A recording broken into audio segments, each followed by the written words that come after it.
यावेळेला पीक दुप्पट येणार बघा. येऊ द्या पुढे लावतोय.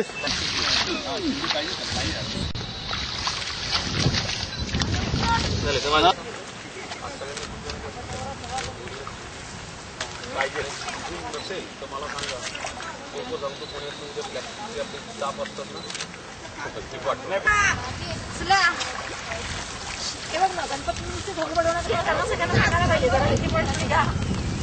पुढच्या वर्षी पण आला पाहिजे तुम्ही.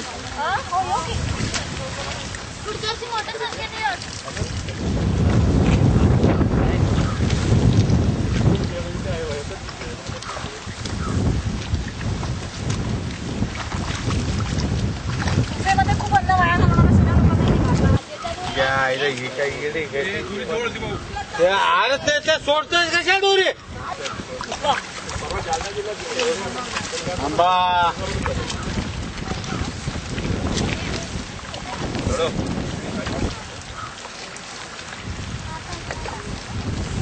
काय उचला चला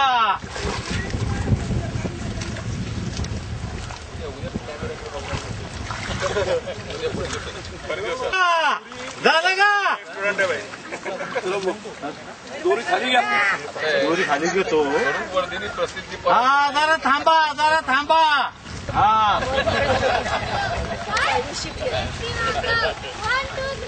काय मागायचे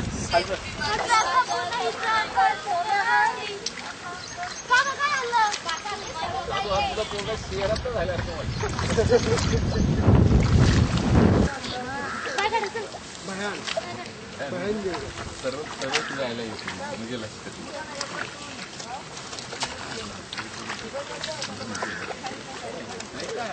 मी त्याला माहिती मध्यरात्र नाही आमावस्या नाही. मी कधी रात्री झाली तुम्हाला लोक म्हणतील काय यायला लागले का.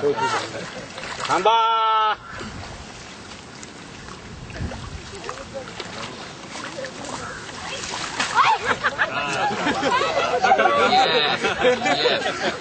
दुसऱ्याला पाडू नको. फोटो काढा.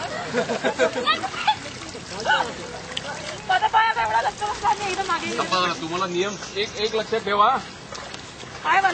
आपला पायाचा जो अंगठा आहे तो अंगठा रोवून आपण चाललो तो चिखलात कधी. हा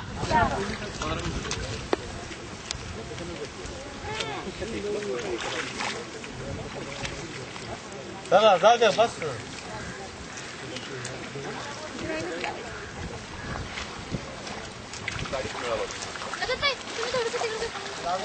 म्हणजे थोडं अंतर लागवड आपल्या चांगली होती.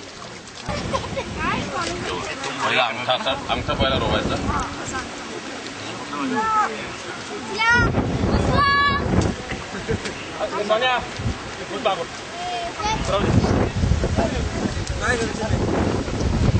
गवताचं टोक दोरी लागलं पाहिजे. हो आमची रेख मुलींना बिंदू रेषा शिकवायला इथे आणायचं. मला आठवण झाली. देवदत्त नरेंद्र दाभोळकर आहे ना अंधश्रद्धा निर्मूलन त्याची माझी एकदा त्या नदी सुधार नदी सुधार ह्या विषयाला मी तुमच्या बरोबर आहे. पण म्हटलं विसर्जन करताना तुम्ही जे तिथे येत आहे आणि अंधश्रद्धा निर्मूलन श्रद्धा आणि अंधश्रद्धा याची पहिली व्याख्या. चला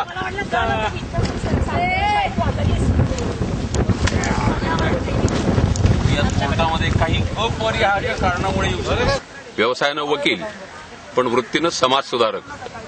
आपल्याला माहिती आहे ग्रामीण भागातल्या शेतकऱ्यांची खरी समस्या ही मजुरांचा किंवा मनुष्यबळाचा अभाव आणि कमतरता. विशेषतः पावसाळ्याच्या दिवसात भाताची लावणी ही जर विशिष्ट वेळेमध्ये झाली नाही आणि ती विलंबाने लावली गेली तर त्याचा उत्पन्नावर विपरीत परिणाम होतो. ज्याप्रमाणे योग्य वयात योग्य आहार न मिळाल्यामुळे कुपोषित बालक जन्माला येतात तयार होतात तसंच भातांच्या रोपांचं आहे. भात हे एकमेव धान्य असं आहे की ज्या ठिकाणी पुनर्रोपण किंवा ट्रान्सप्लांटेशन किंवा आपण लावणी हा शब्द वापरतो याची आवश्यकता आहे. इतर सर्व धान्य की जिथं तुम्ही पेरता तिथंच त्याची कापणी होते. हा जो कापणीचा कार्यक्रम, लावणीचा जो कार्यक्रम आहे हा फार महत्वाचा आहे. पूर्वीच्या काळी तो 15 दिवसाच्यात पूर्ण व्हायचा, पण सद्यस्थिती बदललेलं जे वातावरण आहे, अर्थव्यवस्था आहे, घरटी एक एक माणूस शहराकडे धावायला पळतो, त्यामुळे शेतकऱ्यांची फार तारांबळ उडते आणि त्यामुळे 15 दिवसात उरकायच्या लावण्या या 1.5-2 महिने लांबतात. त्यामुळे उत्पन्नावर विपरीत परिणाम होतो.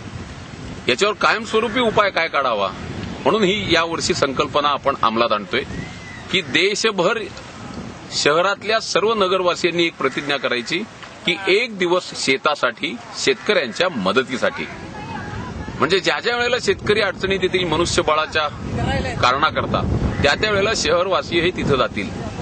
ज्याप्रमाणे काही शहरवासीय वर्षातनं आषाढी एकादशीचा उपवास अतिशय भावनेने करतात, धार्मिक भावनेने, तितक्याच धार्मिक भावनेने सामाजिक जाणीवेतून वर्षातनं 1 दिवस मी शेतामध्ये जाणार आणि या माझ्या भूमातेची सेवा करणार, हा याचा मूलभूत विचार आहे. यावर्षी आमचा संकल्प होता 5500 युवक पुण्यातून येतील, परंतु पावसानेच ताण दिल्यामुळं हा कार्यक्रम 1 महिना विलंबाने सुरू होतोय.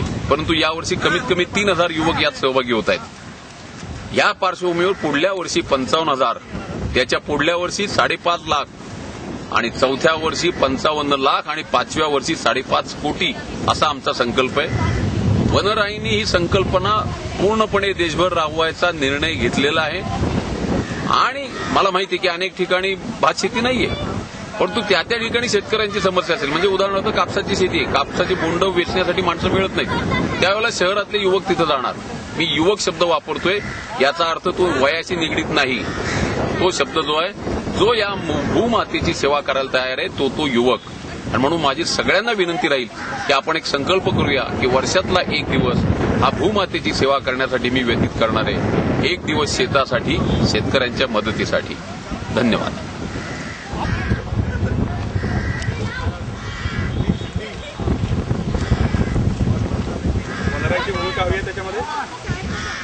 मी श्रीराम गोमरकर, सेक्रेटरी वनराई. हा जो कार्यक्रम आहे 1 दिवस शेतासाठी, शेतकऱ्यांच्या मदतीसाठी, हा कार्यक्रम वनराईच्या आमच्या भूमिकेची सुसंगत असा आहे. शेतकऱ्यांची जेवढी सुबत्ता येईल शेतकऱ्यांकडे, जेवढी गावं समृद्ध होतील तेवढे शहरवासीय परत खेड्याकडे जायला लागतील. या कार्यक्रमाच्या माध्यमातून वर्षातला 1 दिवस का होईना शाळा कॉलेजातले विद्यार्थी शेतावर जाऊन काम करणार आहेत. त्याच्यामुळे त्यांना मातीशी आपलं काही नातं आहे याची जाणीव होईल आणि ते परत गावाकडे फिरू लागतील. वनराई रिव्हर्स मायग्रेशन ह्यासाठी काम करत असते.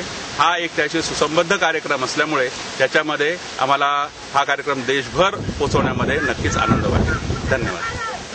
सरांनी सांगितलं की नंदू फडके असा उपक्रम करणार आहेत.